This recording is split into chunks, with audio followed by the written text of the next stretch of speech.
I think I found a way that I'm never gonna have to buy ice cream again from a store. You know what that is? That's called the Ninja Creami. Take a quick look here, folks. You can get this right now. You can get this at Costco, at Walmart. It's running about 150 bucks. Okay, this is the outer bowl.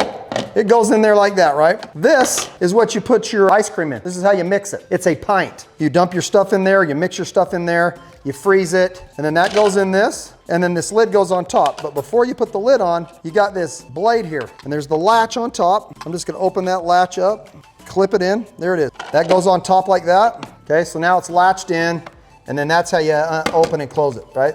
Push that button, close it again. Goes in right like that. Once it's locked in and you're ready to go, all you do is turn this thing up and lock it in. 4 basic uses: ice cream, light ice cream, sorbet, and then milkshake. Once you make your ice cream and you freeze it, and you want to mix like Oreos in it, which is what we're gonna do, you have that button there to mix in after. So you'll do that after the fact. Oh, and then to undo it, you just simply push that button, take that out. So that button right there, push this button right here now to open it up, and there you go. There's a ton of things you can do. What we generally do is we do a vanilla ice cream base, and then we just freeze it. Okay, this is something that we pre-made yesterday, froze it, and then you wait about 24 hours, and then you can make whatever ice cream you want.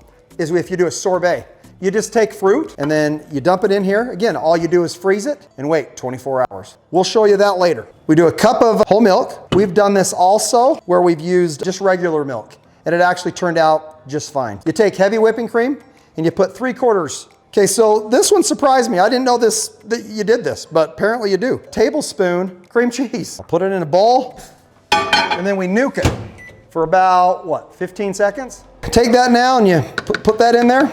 Then it's a 1/3 cup. Now that's just regular old sugar. There you go. We also bought some of this stevia. You can use that as well if you're trying to cut calories. But it has a really weird aftertaste in my opinion. So those of you that are out there trying to cut calories, it will taste different in my opinion. I doubt I'll ever use it again. That was just me. I could totally taste the difference. The last thing, and don't forget, a teaspoon of vanilla extract. Voila, there is our base.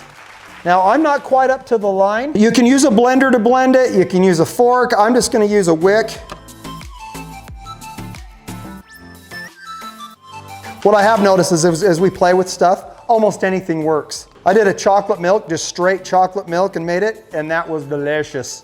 So we just take it and you put it in the freezer. And so tomorrow, that'll be ready for us to make an ice cream. You're supposed to wait 24 hours. We've tried it and done it earlier than that, and it really didn't matter. So how much earlier? I don't know what you can get away with. Probably 18 hours, and it turned out great. So here we go. We've got the one that's been in the freezer now for about for about 2 days. All you do, drop it in, put the lid on. Now you just make sure this is on or close to that, and then you just pop it on, okay? There you go.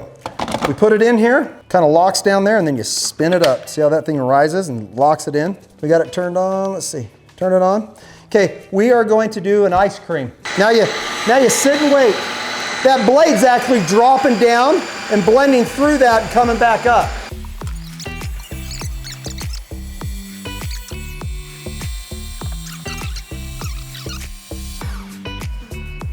We're done, do it. Push that down, drops that, let's pull it out. Push that button again, that opens it up. Okay, so we had this sitting out for about a half hour, so generally it's a little thicker than that. Right now it's actually more kind of like a shake, which isn't gonna hurt my feelings, but you'll open up the middle and you'll stuff the Oreo cookie in it or whatever it is you're using. I'll just crumble this stuff up, kind of stuff it down in there. I didn't mix it in like too much with my own hand. Now we put it back on there, snap it back in, and this time we just hit the mix in button. Now it's gonna go mix it in. Oh yeah, look at that. It's more like a shake right now, just again, because we let the ice cream melt. Okay, we've shown you some ice cream. Now to do a sorbet. It's really simple. We just got a can of pineapple, so you can use other types of fruits as well. You just dump it in. Oh, great. I level it up, dump it in, put the lid on it, put it in the freezer, and come back 24 hours later. 48 hours later. Okay, got it in there. Pop it on, and again, we're gonna do a sorbet. Click sorbet, and here it goes.